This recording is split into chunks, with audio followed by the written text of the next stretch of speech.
Hey everyone, it is time for our Arkansas football recruiting report with Otis Kirk. And Otis, let's start things off talking about Tyrus Washington, a new commitment for Arkansas, tight end, 3-star. What exactly does he add to this Arkansas team? Well, um, with the addition of Tyrus, that gives him a chance to probably solidify the tight end position because he joins Dax Courtney there, and so I don't think you'll see him signing three tight ends. So that allows them to go along with running back to have two positions that are pretty well set in this recruiting class. You've got two running backs and two tight ends, and that's what they wanted. You know, I talked about Tyrus on here last Sunday, and I talked about how I couldn't really read him. He'd be good at poker and Yeah. stuff. But maybe I should have paid more attention to what he really said to me in an interview one time. He said that he didn't like the big cities, he didn't like tall buildings, he didn't like a lot of traffic, and he said Fayetteville reminded him of Lee County.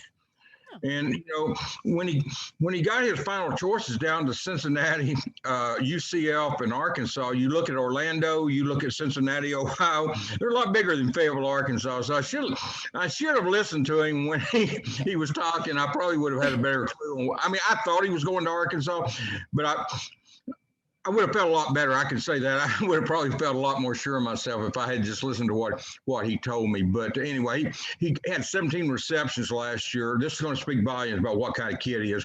6'4" tight end, had 17 catches, had 11 touchdowns. So when he gets down in the red zone, you can tell that team went to him a lot. And he's got the size and ability to make the catch, get the 50-50 ball and stuff like that.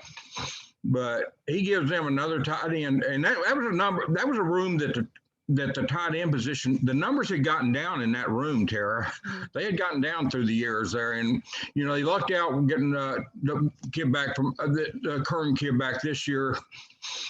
They would have been gone if not for COVID. So he's going to have an extra year, and this will give him a chance to bring in two next year when Kern leaves, they'll have two come in, and they've done a good job recruiting there with Hudson Henry, Aaron Outley, and then these two kids.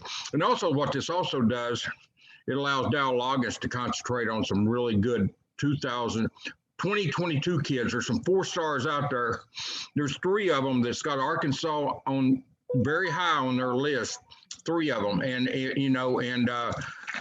that'll give Dow a chance to really start hitting those kids pretty hard, and that's big. Of course, you got to keep recruiting these kids you've got committed. We know that, but I Right. mean, it does feel nice.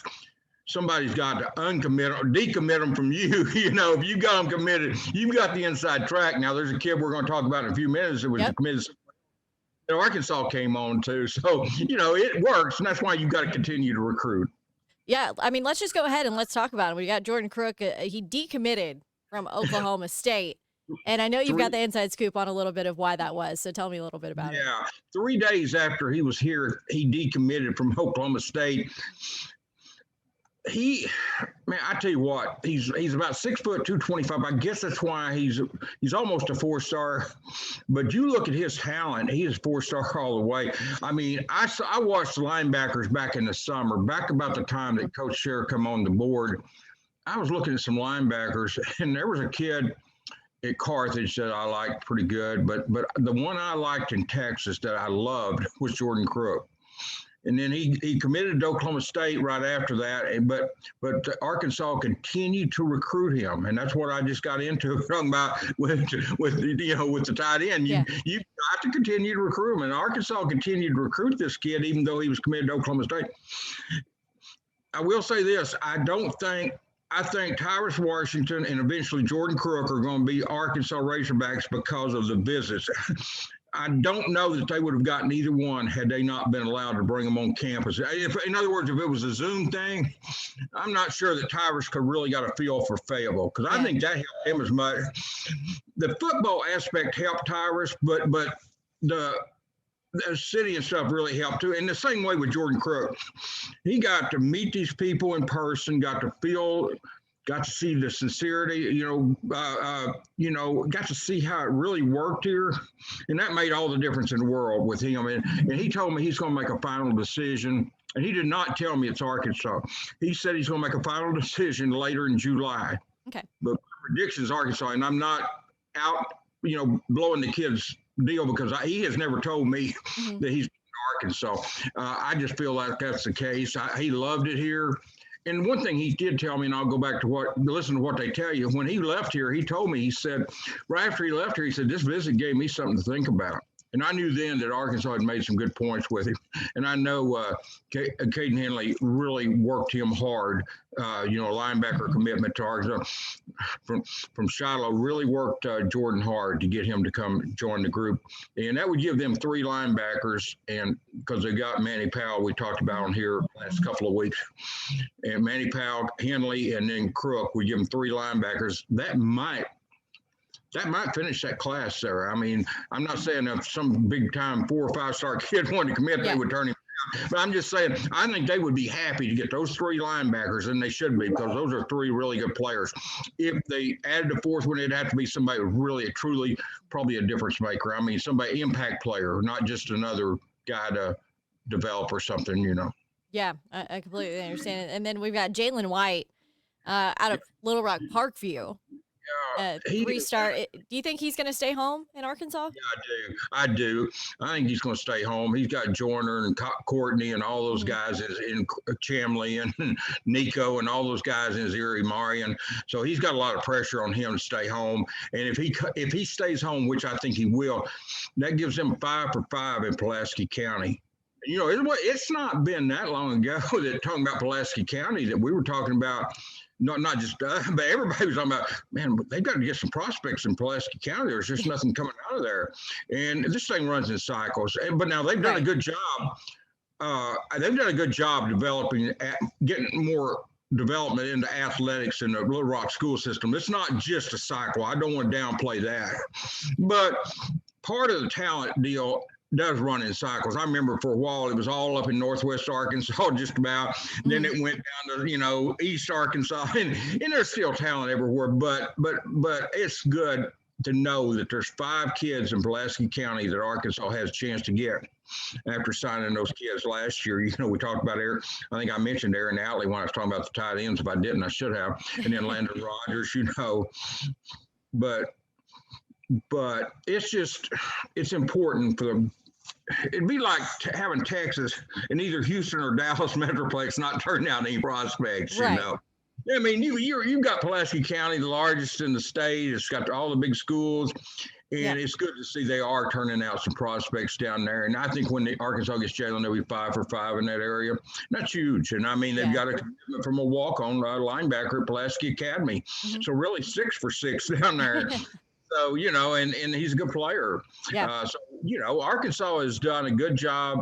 Sam Pittman's done a good job of talking up Arkansas since he got here, And it was good to see hire Dow Loggins, who gives him a former Razorback, a kid that was a coach. I'm not going to call Dow a kid. He might kick my rear.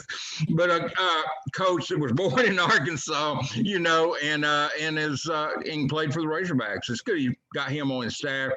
Cody Kendi did a great job on Tyrus Washington and recruiting and Dax Courtney, recruiting that tight end room till Dow came on board. I will give Coach Kendi a lot of credit for that. He did a great job. Well, last guy we want to talk about today is Anthony Brown, 3-star athlete out of Tennessee. This guy had 35 offers. Yeah. And that's why, excuse me, that's why I don't understand the 3 stars. I mean, you got 35 offers, and I think, I wrote them down one day, Terry, and I think there's like 24 or 25 of those are Power 5 offers. Ooh. And we're not talking about, small school. Right. We're big time schools offered him a scholarship.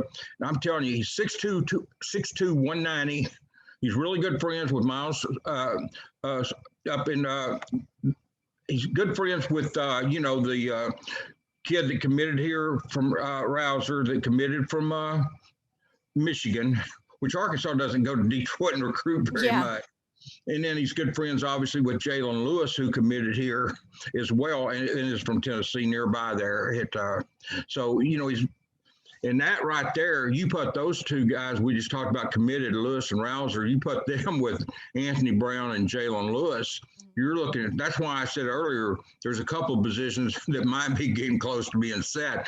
Because I think in July, Brown's going to announce July the 29th. you've already got Rouser and Lewis committed, and then you go add Rouser and White. I mean, you add Brown and White. You're getting to four right there in the secondary, and you've got three linebackers if Crook comes on board. So that's going to allow.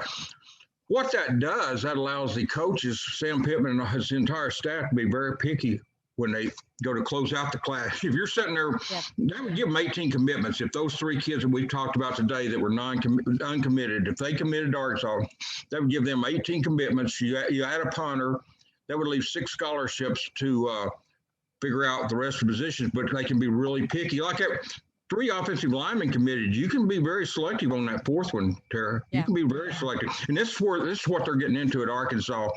They're getting to the point in recruiting if that linebacker and the two secondary guys come through, that they can be very choosy, picky, whatever word you want to use, closing out the class. And that's important. I mean, you don't have to reach for a kid over here, because you can go to battle with 3 linebackers in this class. You can go to battle with 4 defensive backs in this class. You don't have to go reaching, and that's important. And something that Arkansas's had to do sometimes in the past, and it doesn't look like they're going to have to do that in this class. And I just hope people know how big that is. No, absolutely. I definitely think it's a step in the right direction for this Arkansas staff for sure. That's going to wrap us up, though, for our recruiting report, Otis. As always, thanks so much for your insight today. Okay, thank you for having me on here.